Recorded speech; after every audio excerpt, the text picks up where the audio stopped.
نہایت ہی اہم دن ہے پورے پاکستان کے لیے،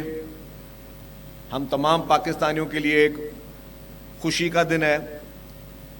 کیونکہ جب معرکہ حق ہوا اور جب ہماری فورسز نے دشمن کو منہ توڑ جواب دیا تو وہ دن کسی عید یا کسی تہوار سے کم نہیں تھا۔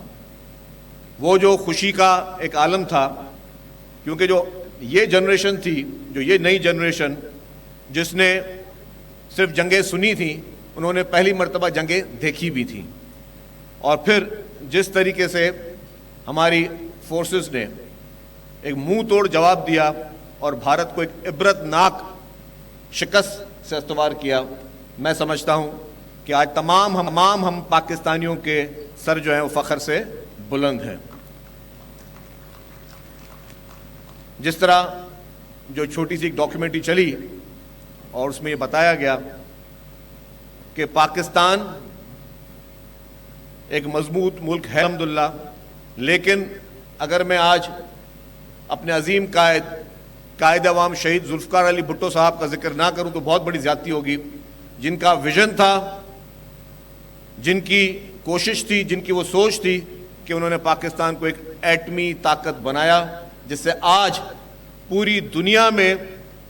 کوئی بھی دشمن ملک پاکستان پر میلی آنکھ سے نظر نہیں ڈال سکتا۔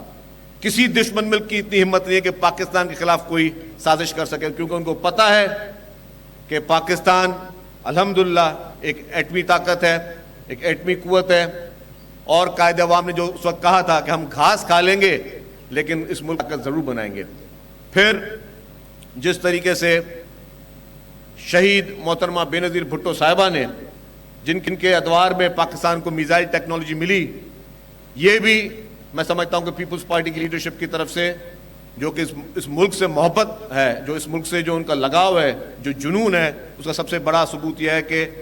انہوں نے بھی اپنا ویژن رکھا اور انہوں نے بھی اس وقت وہ میزائل ٹیکنالوجی پاکستان کو دی، جس سے آج الحمدللہ ہم ہر حساب سے مضبوط ہیں۔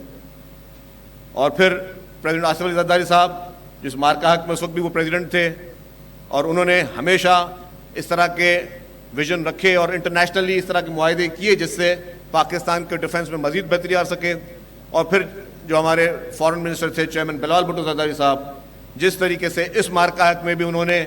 پاکستان کا کیس پوری دنیا میں، اس انٹرنیشنل میڈیا میں، جو انٹرنیشنل میڈیا جو زبان سننا چاہتی تھی، جس طریقے سے وہ کیس لڑا اور پوری دنیا میں انہوں نے پاکستان کی بات کی، اس کی بھی کوئی مثال نہیں ملتی۔ اور جب وہ فارن منسٹر تھے تو ہمیں یاد ہے جس طریقے سے باہر بیٹھ کر انہوں نے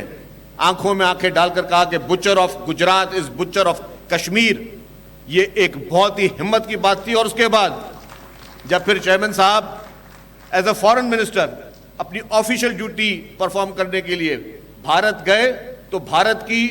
جو رولنگ پارٹی تھی، Bharatiya Janata party B J پی، انہوں نے ہیڈ منی رکھی، ایک ملک کے فارن منسٹر کی ایک ملک کی رولنگ پارٹی ہیڈ منی رکھی، اور انہوں نے سمجھا کہ شاید وہ ہیڈ منی رکھنے کے بعد چیئرمین صاحب جو ہے وہ نہیں جائیں گے بھارت، لیکن اس ہیڈ منی کے باوجود رولنگ پارٹی نے آپ کے سر پہ ہیڈ منی رکھی، اس کے باوجود چیئرمین صاحب بھارت گئے اور وہاں جا کے بھی انہوں نے کشمیر کے مسئلے کو اسی جوش کے ساتھ، اسی ولولے انگیز طریقے سے انہوں نے اس کو اٹھایا اور آنکھیں ڈال کے انہوں نے اٹھایا کہ جی ہاں۔ تو یہ ہے الحمدللہ ایک کمٹمنٹ پاکستان کے ساتھ۔ باقی ہماری فورسز نے، میں سلام پیش کروں گا ہمارے chief of the army staff general Asim Munir صاحب کو، پوری ہماری پاکستان نیوی کو، پاکستان ایئر فورس کو، جس طریقے سے ہمارے ایئر فورس کے جوانوں نے جس طریقے سے بھارت کے جہاز گرائے، وہ مومنٹ کبھی ہم بھول نہیں سکتے۔ اور اس کے بعد بھارت آج بھی جو ہے وہ شرمندگی میں مبتلا ہے، بھارت آج بھی دنیا میں کسی کو بھی جو ہے وہ اپنی جھوٹی فیس سیونگ میں مبتلا ہے۔ وہ ماننے کے لیے تیار نہیں تھا بھارت کے جو ان کو اتنا بڑا نقصان ہوا ہے۔ وہ ان کی میڈیا جو تھی بھارت کی، وہ چیز ہی کچھ اور دکھا رہی تھی، وہ ایسی چیزیں دکھا رہی جس کا کوئی وجود نہیں تھا۔ میں سر ایک 2 منٹ آپ سے لوں گا زیادہ، ایک چھوٹی سی مثال دوں کہ یہ وار کا ٹائم چل رہا تھا، میں اپنے آفس میں بیٹھا تھا، میں دیکھ رہا تھا پاکستانی چینلز، سب چیزیں ہماری الحمدللہ ہماری میڈیا نے اس جنگ میں بہت صاف ستھری چیزیں دکھائیں۔ ہمارے سوشل میڈیا پہ ہمارے لوگوں نے، پورے پاکستانیوں نے جو ہے وہ اچھی طریقے سے اس چیزوں کو دکھایا، اور سوشل میڈیا پہ بھارتی پروپیگنڈا کا مقابلہ بھی کیا۔ اسی طریقے سے جو ہماری مائیں جو گھروں میں بیٹھی تھی، وہ بھی ہمارے جوانوں، فوجی جوانوں کو، ہمارے ان کو دعائیں دیتی رہیں, تو پورا پاکستان انوالو تھا. لیکن جب ہم ٹی وی دیکھ رہے تھے اچانک میں نے بھارتی چینل بھی لگایا. بھارتی چینل لگایا تو میں نے دیکھا پتہ نہیں کیا چل رہا ہے. میں نے کال کی, چیف منسٹر صاحب سامنے بیٹھے ہوئے ہیں, ان کو میں نے کہا سی ایم صاحب یہ میں نے آپ فلانا ٹی وی دیکھ رہے ہو انڈین؟ انہوں نے کہا جی نہیں دیکھ رہا. میں نے کہا لگاؤ پھر مجھے بات کرنا. انہوں نے بھی لگایا, میں بتایا کہ بولے پتہ نہیں کیا ہو گیا. میں نے کہا چیک کرو کہ لاہور واہور میں کیا ہوا ہے, کراچی میں کر رہے ہیں کہ یہ ہو گیا. تو پھر چیف منسٹر صاحب نے چیف سیکرٹری صاحب کو فون کیا, تو انہوں نے کہا کچھ نہیں ہو رہا, صرف اور صرف جھوٹا پروپیگنڈا ہے. تو بھارت جس کو عبرتناک شکست ہو رہی تھی وہ اپنے ٹی وی میں بتا رہا تھا کہ جی انہوں نے کراچی کو تباہ کر دیا, لاہور کو تباہ کر دیا, خدا نخواستہ پورے پاکستان کو تباہ کر دیا. لیکن حقیقت یہ تھی